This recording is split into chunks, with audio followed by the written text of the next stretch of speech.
Yeah, no. Bayasho bathi it's a long road to freedom. Then again, bathumela uMoses bathi akhipha abantwana eGibhita.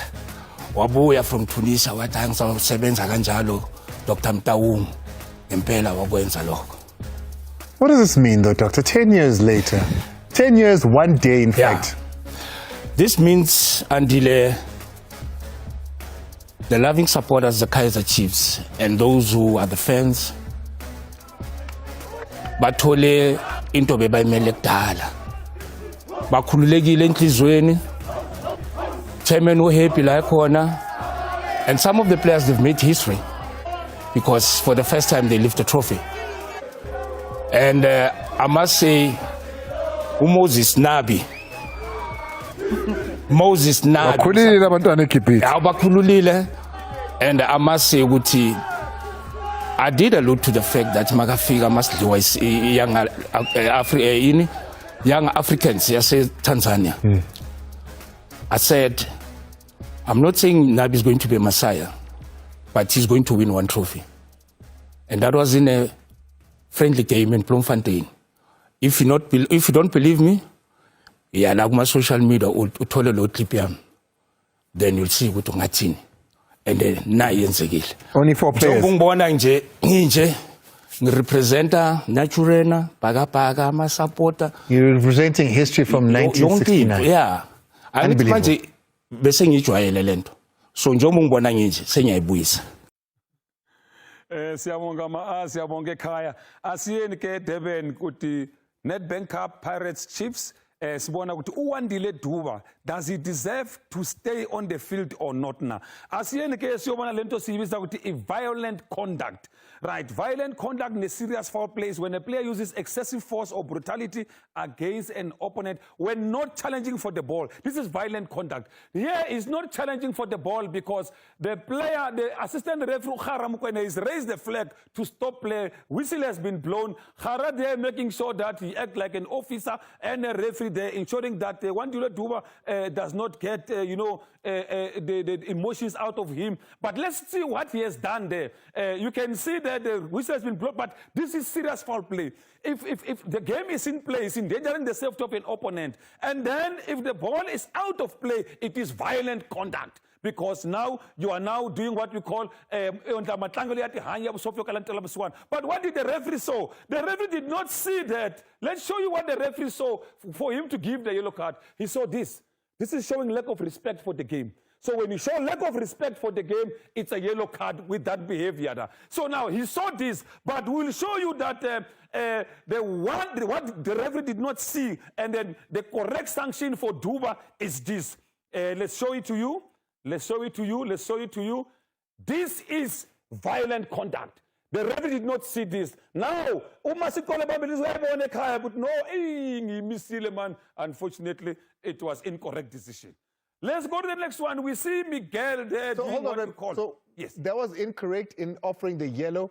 It should have been a straight red for that stomping. For the stamping, so it should have been a straight red. Okay. Maybe for the yellow as well, he can even give because he's allowed. Because he's committed an offense that warrant the yellow. But let's go to Miguel. Miguel, we are bump.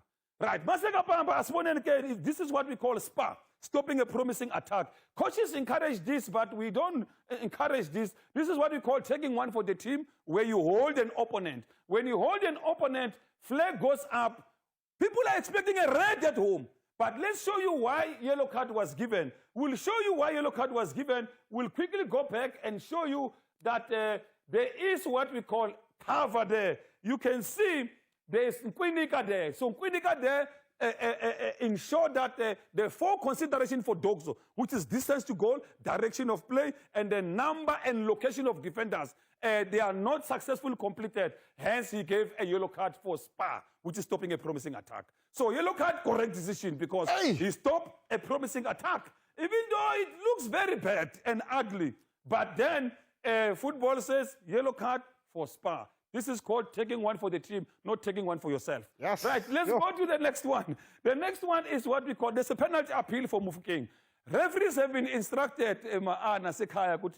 there's a touch and a pull. So when there's a touch, they say, a touch is not a pulling or it's not holding, and the holding must have an impact. Let's go for it, and you see that there is contact. Yes, we can agree, but referees have been instructed when a touch is like this and when contact is like this, they must not give. This is the instruction from FIFA. The same applies to hand on the face. It's not in the book, but they've been instructed any hand on the face. So the same applies here. There is contact. They are saying it's not enough to make the player fall. So this is the instruction from FIFA. So if up, then we change again. Then the last one, we saw a penalty there. There's what you call tripping an opponent. When tripping an opponent happens inside the field of play, a direct free kick will be awarded. When it happened inside the penalty area, a penalty will be awarded. Some say we did not see the contact. The player tripped himself. Nai contact. So this is the contact. This is what the referee saw. That's why he awarded a penalty for tripping an opponent. So correct this in by Masikole Bambisa.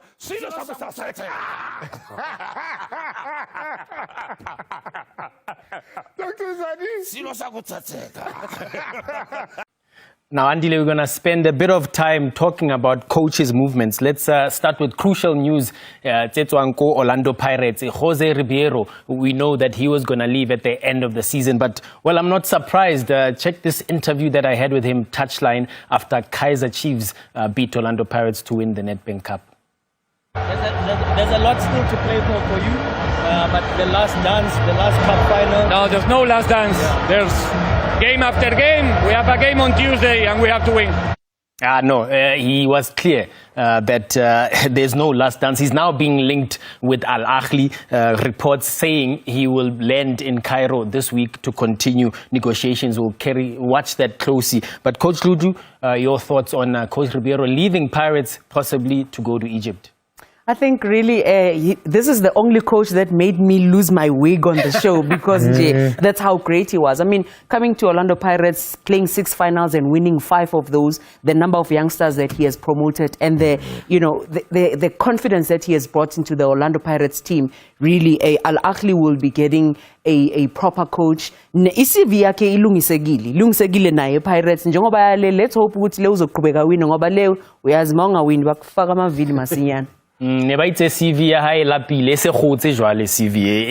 tell you who's staying at Orlando Pirates. It's Evidence Mahopa. He's now been in discussions, successful discussions, Orlando Pirates, around signing a new contract beyond the current season. Evidence Mahopa, who scored that equalizer in the Nedbank Cup Soweto Derby final, will be staying with Orlando Pirates. We'll give you more information as we build up to the transfer window around player movements, particularly at Orlando Pirates as well. Now let's move on to our next story. Speaking of Soweto Giants, Siyathemba Sithebe had signed for Kaizer Chiefs, left on a free to move to Richards Bay. Didn't last long, Ubapetsefela, around 6 months. He was involved in a dispute now with the club. He's now, I'm told in good authority, that he's now gone to the dispute resolution chamber. He's owed equivalent of more than a year's worth of a contract because he's claiming that Richards Bay were in breach of this particular contract. We'll keep a close watch on that as well. Brendan Peterson, I caught up with him after being one of the heroes for Kaizer Chiefs, and we asked him specifically about the character that it took for himself coming back into the lineup, as well as Yusuf Mat, the skipper who scored the winning goal. Here's a conversation with the goalkeeper. Playing for Chiefs and you don't perform, you always going to be under pressure and under scrutiny. And I think what was important today was for us as a team to come together, because today was different. Today was special, and there was no other day than today, And I think to go out with that mentality, I think we've tried to instill that this whole week, that there's no regrets, no what ifs, no I should have, I could have, I would have. It's just go out and leave everything on the park. And for me, I'm very happy for him, because like you said, he's been under a lot of pressure, but it shows you the character, it shows you the experience, And it's moments like this when it counts, and he showed up today, like everyone else, all my teammates, they did a great job today. Now, Legend, do you agree Yusuf Mat showed character after criticism over the last couple of weeks as well, including Brendan Peterson himself? I think the entire team showed character, and they come to the picture, to the show, because, like he says, playing for Kaizer Chiefs, whether is it friendly or whatsoever, there is a pressure. And there's sometimes players need to understand there's a battle that you will never able to win it when it comes to supporters. Whether they give you positive criticism or negative, the only thing that you can do is just to work hard. Let your results be your mouth. Thank you, Legend. From Naturena, we go back to Morocco, where Coach Rulani, I have the latest on what is happening there. He was spotted in Casablanca to watch the Botola Pro League as Wydad Casablanca play their final game of the season. Now, here are the facts. I have it on good authority from a good source about what is going to transpire in the next few days regarding Coach Rulani Mokwena's future. He was there to hold talks to finalize what now seems to be a mutual termination. But remember, SABCsport.com, we broke that story that the coach had not been paid for 8 months. Now, I can confirm that there is still quite a chunk of that money owed to the coach. And only once that's settled and money is owed, agreed, the coach can now move to his next destination and put pen to paper on a new contract. But that story will follow it closely on SABCsport.com in the next coming weeks. Could Coach Rulani be coming back home? That's a big story in the next coming weeks. Coming back home? Coming back home. To go away? There's a vacancy at Pirates. If you know the PSL, how it works, there could be a vacancy all around. So he might not be short of possible suitors, but I'm told that he still wants to stay up there in the north somewhere.